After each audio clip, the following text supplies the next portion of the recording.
Hey guys, so I want to take a few minutes and talk about the push-up. We already covered it in detail in our squat, push-up, jump video. So we're just going to touch on it a little bit, but we're mainly going to focus right now on scaling the push-up in workouts. That way we can develop the push-up in a way that ultimately allows us to do full range of motion, complete reps without any extra help. So first of all, let's talk about the push-up.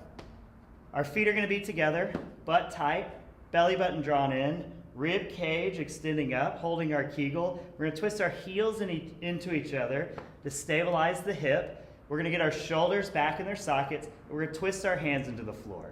So in the upcoming videos, as we start linking all our more complicated movements back to the squat, the push-up, and the jump, you'll see me demo a lot where I put my shoulders back and then create that torque in my shoulder. Because I have nothing to torque into or twist into, my hands are actually gonna move. But in the push-up, I'm gonna have the ground and my hands are actually not gonna move. So what that looks like is me getting my shoulders back and then creating that torque into the ground. So notice my hands don't actually spin. There are different push-up variations we can do where our hands will spin.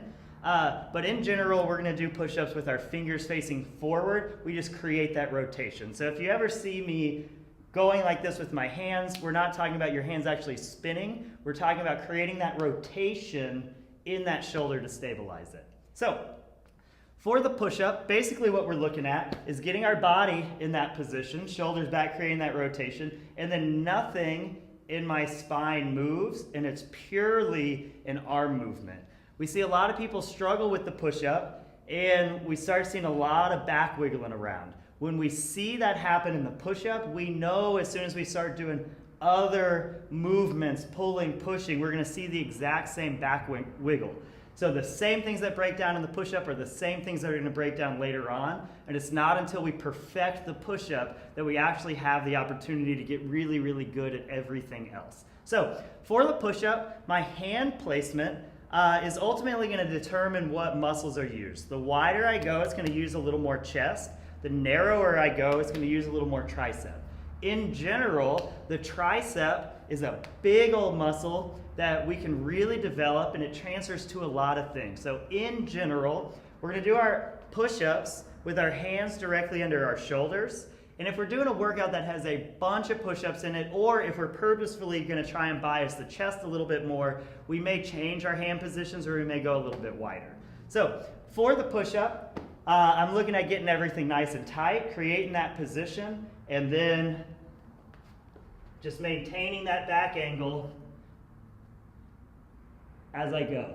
What I want you to notice is when I'm on the ground, my forearms are straight up and down to the ground. My elbows aren't out. My hands aren't forward with my elbows back. Forearms are straight up and down. My back's tight. Everything moves as one piece as I press back in. Another thing I'm trying to think of is I want from my tailbone to my head to be in a straight line. We see a few things. So we start seeing an arched back position where the belly hits. We start seeing a good position with the head like this. And we start seeing a head way down position. So just imagine from your tailbone to your head, everything's in a perfectly straight line. You can even extend that down to your heels, and just imagine yourself in a perfectly straight line as it's just your arms doing the work. But we want to hold everything neutral. All right, so in most of the workouts that show up in the gym, it's assumed that whatever variation you're going to do for the push-up, whatever scaling variation we do, is assume that you can do at least 30 reps. The best people in here can do anywhere from 50 to 100 reps of these full range of motion push-ups. If you want to go into a rabbit hole, you can look up a lot of world record push-up videos. They're pretty hilarious because there's no standard on how far you go and what the range of motion is, so you get these people doing this 1-inch push-up and they can do about 1,000 of them in a row. It's really funny to watch. So just remember, the purpose is full range of motion. That way we're developing our body in a way that's usable to us. So the magic number is, can you do 30 reps in a row? Instead of just sitting there and trying, that'll wear you out, especially if you're trying to get set up for a workout. The way we like to think about it is 5 reps easy. If 5 reps is hard in any way, that means you probably can't do 30 in a row. If 5 reps is really, really easy, you could probably do 30 in a row. If 5 is a joke, then we might want to make it a little bit harder. But generally speaking, if we're trying to use the exact reps that are written on the board for push-ups in a workout, that 30 number, or is 5 easy, that's where we want our head at. So we have a few options. One, we can use a band to help out with this. How we like to use the band is you put your hands in it, palms facing out and low, and what this is going to do is allow you to kind of dive in. People will wear it anywhere from under their chest to around their waistband. I like it around the waistband. And then this allows us to get into a really good push-up position, and it's just going to give us a little bit of help. We don't want the band to start sticking our butt up in the air or to start doing weird, goofy things on us. But the band gives us an amazing way to scale. We have a bunch of different thicknesses of bands, and we can pair them together. So then we can take thicker band that's going to give you more help and go thinner and thinner and thinner and thinner until eventually you're not using the bands. Uses the exact same positioning. Another real simple way, especially if we're doing warm-ups, is just to do it on our knees.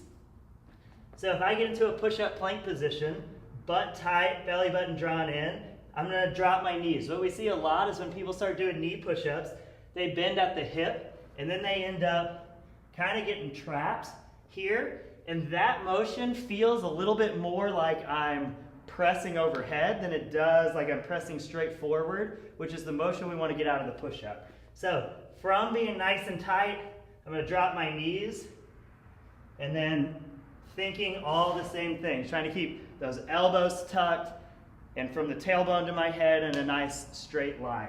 So typically those are the ways we scale in a workout. We can even get a box out, and if I had a box set up right here, I could do my push-ups on the box, and that can change the angles also if the bands or the knees aren't quite working out for us. So another way we like to scale is just changing the number. So if the workout says 30 push-ups in a round, we might, if 5 isn't really, really easy, we might want to go to the next level, or if we've been on this band for a while and we're ready to jump to the next level, we might go to a thinner band or might get rid of the band entirely, and then we're going to change the reps, and we're just going to take the reps down. We usually like to start with half the reps. So if I'd been using this black kind of thin band for a while, and I know that I can get my 30 reps in, and I'm ready to take the next jump, I'd go to either a thinner band or might try no band, and if the workout said 30 reps, I would drop that number to 15 reps every round.